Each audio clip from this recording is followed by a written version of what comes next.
Let's have a look at a scenario when you have the protein sequences available, but there is not a structure available for the protein sequence or not deposited in the protein data bank.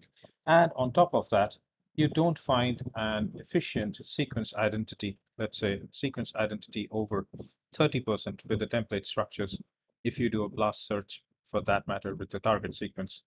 So this is a special case, and none of the previous methods could be applied in this case. So we already saw two different scenarios. The first one is basically you have a protein structure available in the protein data bank, and it's solved by X-ray crystallography.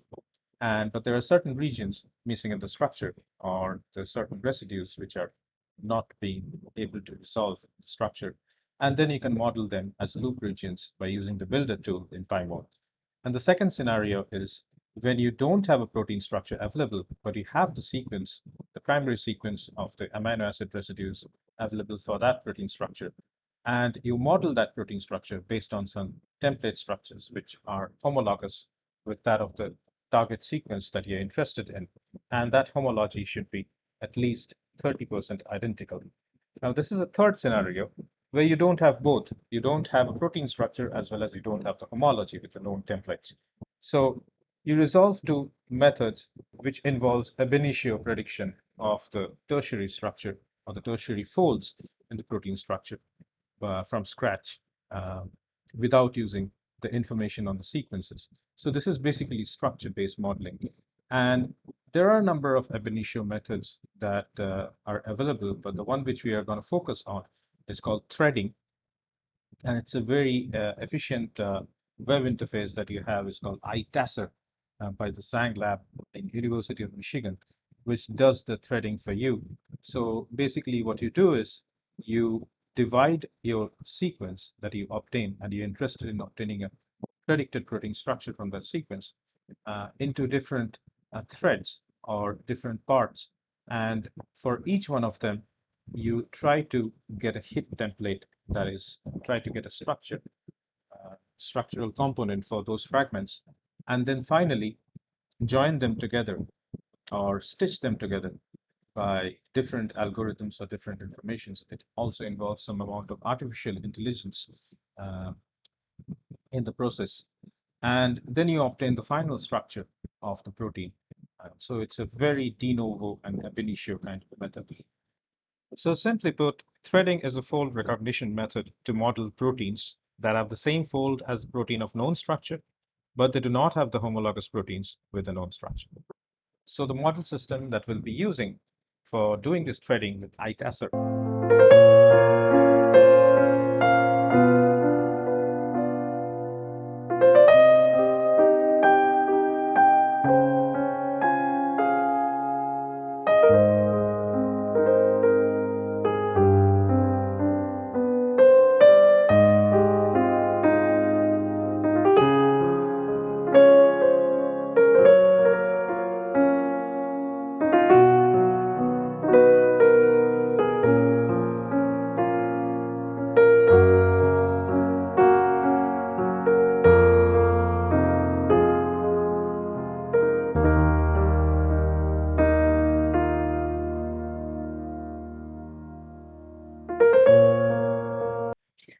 But lag3 has got a sequence homology of around 20 to 25% with that of CD4 and IL-2, which are the immune responders in the body. So it's responsible for T cell immunology. And these are also glycoproteins, and they have got a specific topography or the morphology in their structure with specific domains, especially four domains, four extracellular domains, which are separated by loop regions. So we are expecting that lag3 would also have a similar structure of that matter. But we can't do the homology modeling because the sequence identity is less than 30%. So the first thing that we need to do, and as always, since we are doing the prediction from the sequence and scratch, we'll have to look for the sequence in the UniProt KB database again. So we search for lag3 and followed by human. And this brings us to a page again where we find all the proteins that are listed with the hits of lag3. And the very first option here, the very first entry that you see here is corresponding to the lag3 protein. for the Homo sapiens, that's human, and it has a length of 525 amino acids. So it's quite big. So we go to this entry and we look for the sequence basically. Once again, you have a whole bunch of information on the UniProt page here for lag3. If you scroll down further and look for the sequence, so you don't find a structural annotation for this protein. We go to the sequence and we look for the isoform 1 of the sequence, and basically the FASTA sequence is available, and we select the whole sequence and copy it to be used later as I-TASSER input. Open a new tab and go to the I-TASSER page. So type in I-TASSER and it will lead you to the first hit, which is the I-TASSER web page for doing the threading calculations. So you see the home page. So the server completed prediction of this many number of proteins submitted by this many number of users in 150 countries or regions. So it's extensively used by researchers across the globe. And it recently also solved the structural models for the coronavirus, which is fascinating. Okay, so this is an online server, and what you need to do is you need to have an email ID and password for yourself. So you need to register yourself first. I've given you the registration link already in the slides, and so you can go ahead and register with the UL ID and set a password for yourself. So every time you get to use this service, you'll have to input your email ID and the password in these fields. So we have copied already the sequence for lag3. Now we are just going to paste it here. So just checking whether the sequence is fine. Yes, it is. FASTA format. And you can give your ID as well, optionally. So let's say the name of the protein. So I give lag3 here. And you have additional options. That is option 1 for assignment of restraints and specific templates. So if you want to bias towards certain template, you can do that. But we are not interested in that. We'll let it do it in a free will, like we'll let it go without bias, search the database and everything.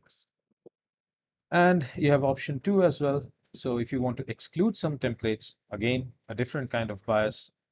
And the third option is if you want to specify the secondary structure for specific residues. Well, we don't need to do that because we don't have that information. We'll let the program decide for itself where the secondary structure regions might lie, which is the first step anyway in the structural prediction by I-TASSER. So there's another option, keep my results public. That is, you have to uncheck this box if you want to keep your job private, which means if you're looking at something very confidential, this regard and a very novel protein. So we'll basically keep this result as private. So we uncheck this option. So once we're happy with it, we press on Run I-TASSER. And the result link will be emailed to you from the server itself once the job is complete. So you can see I've received an email saying I-TASSER results for lag3, and it's from the Yang Zhang lab at University of Michigan, and says your job with job ID this has been completed on the I-TASSER server, and the full prediction and everything is available at this link here. As if you try to access your job from the I-TASSER queue page, you can also use the job ID and the results will be kept. So the results are kept in the server for 2 months here. So we're just gonna copy this link here and just gonna use a new web browser to open it. So if we paste this link here, and it will lead us to the I-TASSER results for job ID, this here.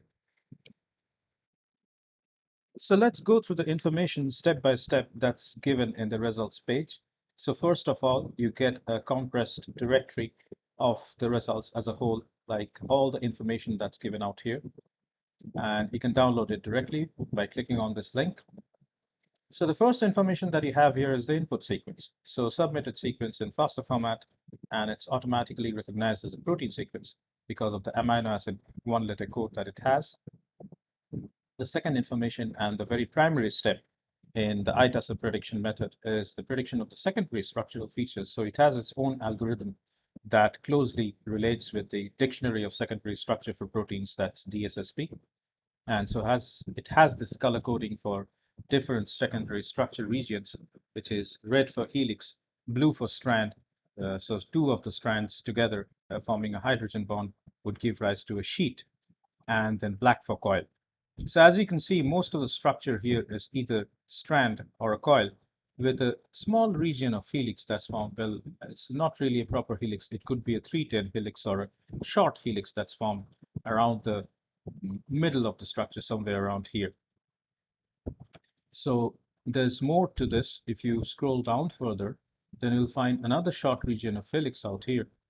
And then further down, there are pieces of helices, but most of the structure is either strand or a coil. Okay.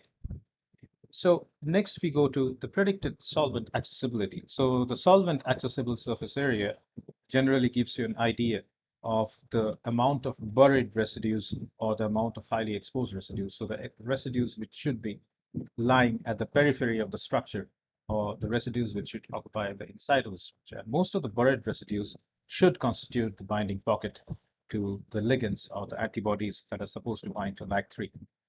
So the values range from 0 to 9, with 0 being completely buried residue and 9 being highly exposed residue. So we see here some of the residues out here in the N-terminal region are actually highly buried. That constitutes the D1 domain of LAG3.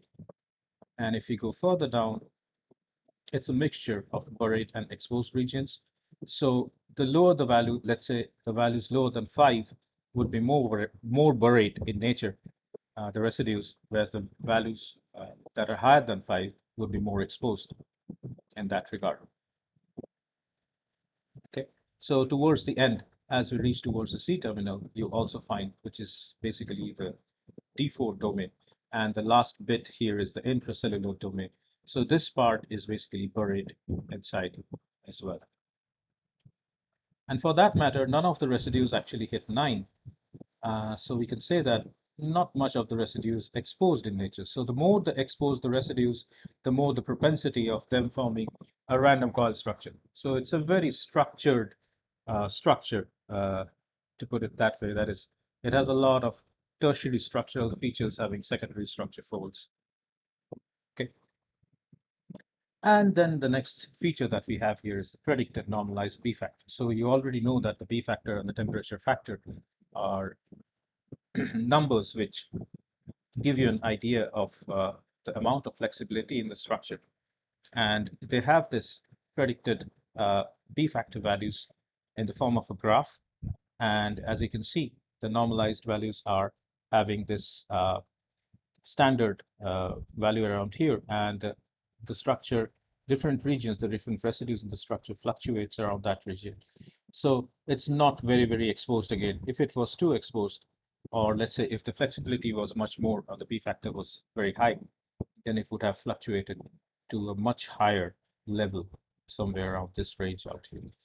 Whereas for the terminals, you see there's always a high fluctuation because they are completely exposed to the solvent. And they have the specific annotations with the secondary structure as well. And as you can see, most of them is strand and coil with a little bit of like flurry of alpha helices in between. If we scroll down further, we'll get the list of the threading templates that were used, which are basically the structures that were used as threads or small fragments to match up with the fragments of the sequences that we had submitted as an input. So it gives you a list of top 10 threading templates that were used by I-TASSER to build the structure from our sequence. And it uses the database of LOMETs, which is coordinated with the PDB library. So it's a special kind of meta server threading approach that's been taken into consideration. And these are the PDB hits that you get with the PDB IDs and the corresponding chain IDs against it. So these are the 3 chain A's, and then chain K, and then chain A. So the first 10 hits, and you can download the alignment with our predicted protein structure as well with these templates. And the secondary structural features for these hits are also given out here, which should ideally closely correlate with the predicted structure from our sequence. If you scroll down further, finally, it will give you the top 5 models that it predicted from structure. And right away, you can see that this structure has close correlation with the CD4 or the IL-1 structure. That's the immune response proteins that are responsible for, and they are glycoproteins as well. And we'll see that in a minute. We'll look at the structure of CD4 and see how closely it correlates with this structure out here. So ideally, you would opt for model 1 out here. As you can see, when you go from model 1 to model 2, model 1 and model 2 are very similar to each other, whereas when you go to model 3 and model 4, they become slightly different in the structural orientation. Well, it's more compressed or globular in nature, as opposed to these ones, which are more elongated. And as we have kind of predicted that these would contain small chunks of domains of tertiary structure separated by small loop regions, and each of these would constitute domain 1 to 5, 1, 2, 3, 4, 5. There's an extra domain out here, which I-TASSER has predicted for some reason, but we can always evaluate and cross-validate that with the known structures that we are anticipating to get the hit against. Okay. And once again, do not confuse this with homology modeling, because homology modeling is totally sequence-based approach. Although I keep on telling about the fact that we should always compare the two structures together, but I mean that from only a structural perspective, only and only structural perspective. It's nothing to do about the sequence. This has got like 30%, less than 30% identity with template sequences. So scrolling down further, we'll get an idea about the proteins which are structurally close to the target in the PDB. So the target sequence that we had and the target structure that was generated from the sequence, and the alignment, the close alignment with that of the template structures, we'll get those PDB hits as well out here with the corresponding RMST and TM score. So TM align is a special program which does only the structural alignment as opposed to sequence alignment. And we get the structural identity here, the covariance, and the alignment here as well. So just to bring into your notice another thing which is very important is the normalized z-score. So when predicting the threading templates, the normalized z-score is a good metric in order to do those predictions. So the more the z-score, the better the chances of getting a hit. Now let's get the last bit of information about the functional annotations that it predicts from the structural information or structural alignment that it generates. So the predicted function using cofactor and coach. So two different approaches combined together to predict the functional features of this protein. And also it does some prediction based on the ligand binding sites. So you see the prediction on the ligand binding site is given out here. So if you want to scroll on it and zoom inside, you will get an idea about the ligand names and the possible ligands that it could bind. Well, this doesn't need to be actually perfect in that regard, but the site or the predicted regions are usually of some value or of some information based on which you can design your inhibitors or antibodies or specific ligands that might be used to activate this receptor.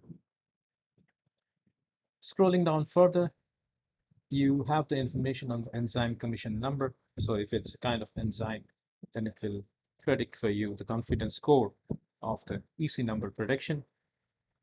And then you have the gene ontology terms, which are also functional annotations to a certain extent. So it's a treasure trove of information that you have out here. It finally gives you another link to download the file from here. So what we'll do is we'll go ahead and download the best predicted structure, which is this guy. So download model 1, click on it. It will basically ask you to download it in your respective directory on your local machine. So you give model 1 lag3 predicted as the name and give it an extension .pdf. So it will save the structure. So let's compare with the proposed known structure that we were anticipating that it would correlate with. That is the one which has got less than 30% sequence identity, but still, to a certain extent, the structural annotations could be same to a certain extent. Maybe the domains and the regions might not exactly match up because they are not conserved in nature. The sequences are not homologous in nature, but the structural insights might be valuable. So I know the PDB code for the CD4 protein. So we go to the RCSB PDB homepage, and then we type in 1WIO, which is the PDB code for CD4, and it brings us to the page. It says structure of cell surface glycoprotein. So it's a glycoprotein as well, CD4, tetragonal crystal form. And right away you can see that there are 4 domains out here, which should ideally occupy the extracellular region for the glycoprotein. And if you go to the 3D view, you can get a better perspective of the structure. And so you can say that the structure actually closely relates to our lag3 structure that we have predicted by using the threading method. So the accuracy and the efficiency of the method is proven. So you get a better view of the structure of CD4 by having a look at this. So these are the 4 domains: domain 1, domain 2, domain 3, domain 4. So let's open up our structure, the predicted one. So I'm opening that in Chimera directly from the download link that I have here, and just can place them side by side. Let's see. So there are 4 domains here, but in this case, actually, I've got 1, 2, 3, 4, 5, 6 domains. Ideally, there should have been 5 domains, but I-TASSER predicts as a six domains. So the 2 domains together at the end could be considered as a single domain, and they should lie basically intracellularly in the intracellular region. Let's say. So this is the N-terminal domain, and this is the C-terminal domain, basically. Okay, so that's your ab initio structure prediction by the I-TASSER web server.